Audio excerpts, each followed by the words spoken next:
Yeah, Vincent Dodd is my name. When you look at the thoroughbred industry, you look at the national hunt, eventing,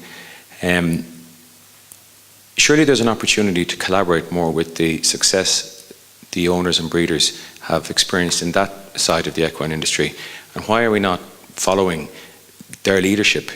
You go to Goffs, you go to Tats, it's full of international buyers, guys with big checkbooks coming in to buy Irish bred horses. We're leading the way in terms of the success of those horses, and yet on the sport horse we're failing to match what they're doing there. Is there a scope for more collaboration, for greater work, or for a buy-in to the work ethic or the quality that they're looking to employ in their activity? But I've worked a lot in the thoroughbred industry, and I think the main reason that our thoroughbred industry is so successful is we market it wholly because we don't export our best horses. We keep them. We buy in the best horses in the world to be the stallions here. We are buying in the best mares.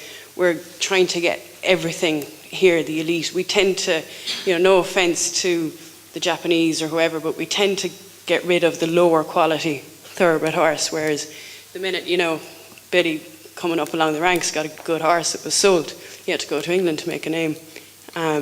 And the same with a lot of our riders. So I think that's probably the difference with the income and the money in the checkbooks there.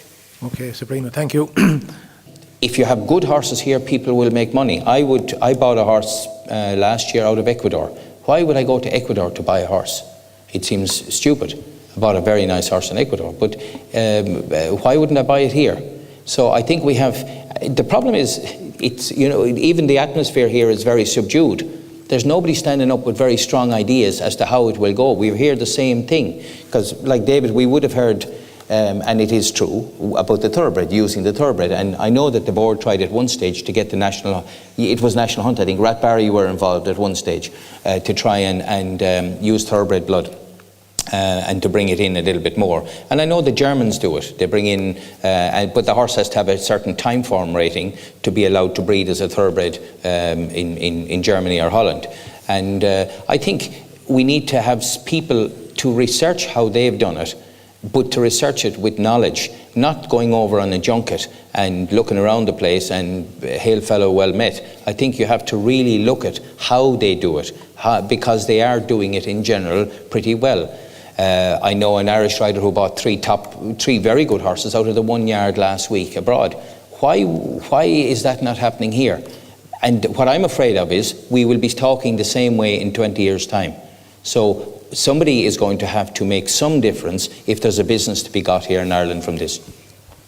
If I might say that, why don't, just what Jerry mentioned about, instead of reinventing the wheel, why don't we as individuals say, well, look, it isn't working here. The group or the organizations are making it happen for me. I'm going to do it myself. I'm going to find a bit of sprinting blood somewhere. I'm going to use that stallion, or I'm going to improve myself as a young rider. Or, I think individually we've got to act and do something ourselves and not always think that everyone else is going to sort it out for us. That's my take on it anyway. I think sometimes you got to try and make it happen yourself, or what you believe in. I think the comment about the thoroughbreds is correct. Bringing in the quality that they have, and Coolmore particularly at times, if there was a lack of speed, bringing in a top class sprinter blood. We are inclined to go, and many times we brought substandard horses to come as stallions here. Ones that wouldn't have been able to do the business, wouldn't have been able to get mares in Germany or Holland. And we have to look to that ourselves. And with regard to the mares, that we are having mares that can produce proper size, proper scope, because not all of them will be stars, but they at least should be rideable, they should at least be balanced, that they should be able to change their lead, that they should be able to develop into a good riding horse, because that will always be saleable, some for more and some for less money. Just going back to, somebody brought up there about the thoroughbreds, and there was conversation about thoroughbreds. But in the thoroughbred industry, every year there's a stallion book comes out. There's a lot more knowledge when it comes to stallions. And I do think that we have mares in Ireland, but I do think there's a lack of information, certainly for people who are maybe not breeding on a higher scale. as to what stallions are recommended for different mares, and I just don't think there's enough communication in the sport horse industry. And I think that's something that really could be looked at, and I'm just wondering what the panel think on that. Or is there somebody out there who has this information and can put it together? I think it's a good question. I think It's probably not for the panel to answer because they're not really involved in it. Maybe some members of the Horse Sport Ireland, if they're here, might like to comment on that. Probably comes within their ambit. Maybe I'd like to make one comment on this. I don't think it's fair to say that there aren't a number of breeders in Ireland who are setting out to change things. There's probably between 50 and 100 breeders in the country who are deliberately setting out to breed show jumpers. And that is a relatively new approach in the country. But they are not thinking in terms of using thoroughbreds, the majority of them. They're thinking of using regular, successful mares that have jumped or have the pedigree, at least have the pedigree, and they're using probably mostly imported semen. And you'll see that in the results of the foal sales. The foals by these stallions, well-known stallions, or the good mares, are all around 10 grand. But the problem we have, as I see it, is there's only between 50 and 100, if that, of really serious breeders of show jumpers. The majority of breeders are setting out to breed a nice horse. And unfortunately, that nice horse rarely will ever get to the level that Billy Toomey will buy for the top level. He may get to be a nice horse. But the concept of the thoroughbred is more in use for the eventing side. And that side of our business, I think, to be fair, if any of you attended the recent sales in Monarch and Go for Gold in Gore's Bridge, the prices at those sales for relatively young horses were quite satisfactory. But we have a long way to go. But it's not all as negative, I think, as might be coming across here. There are a fair number of breeders, and there's certainly a fair number of yards that are selling a lot of horses out of Ireland at very good prices at the moment. Most of the prices seem to be coming from the States, but I'm certainly aware of 20 or 30 horses in the last year that have been sold for very profitable money. But the plan that's in place, if it is a plan, would relate more to the importation of the top semen lines from Europe and some Irish lines. Now, it's not for me to set it out. That's an individual view. I'm not representing anybody. I am a breeder. I've been breeding for a long time. I have 6 or 7 foals a year. And I think if you want to buy a nice foal at the moment in Ireland, you're going to pay, with a good pedigree from a performance mare, you're not going to get it for less than 10 grand.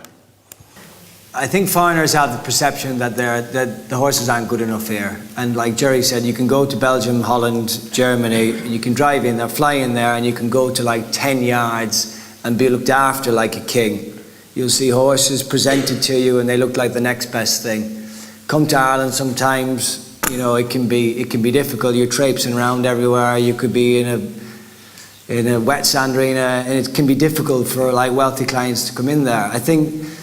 I still think I get back to presenting horses, not so much about that you're in a fancy indoor school, but if you're trying to sell a horse that's really rideable, that someone gets on it and go, wow, really enjoy riding that horse. Quality is the best, for me, the best word of mouth. So they go off and they speak to their mates. I tried a really good horse in Ireland last week, rode fantastic, jumped 125, beautiful horse. I bought it, I didn't give massive money for it. Then the next person comes in and all of a sudden we start to create a little bit of interest. And that's what I think we need to do. We need to get ourselves more marketable, more presentable, more entice people in more. That's and don't get bogged down in the superstar because they're 1 in a million.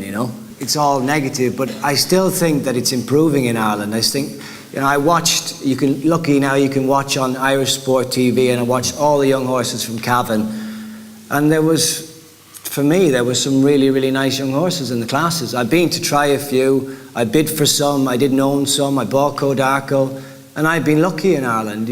It's not all, to me, it's not all doom and gloom. I think it's getting stronger, I think it's getting better. And it's my observation or my distinct impression that both the number of horses that we're exporting and the standard of horses that we're exporting has improved quite a lot over the last 2 or 3 years. Now, that's not to say that there still isn't a long way to go, but it's my distinct impression that that the thing has turned the corner a bit, and it's my distinct impression that things are improving. So I think that we need to build on that, and for sure we need to do something different than we had been doing for the last 15 years. But I think that there's some signs of an improvement. So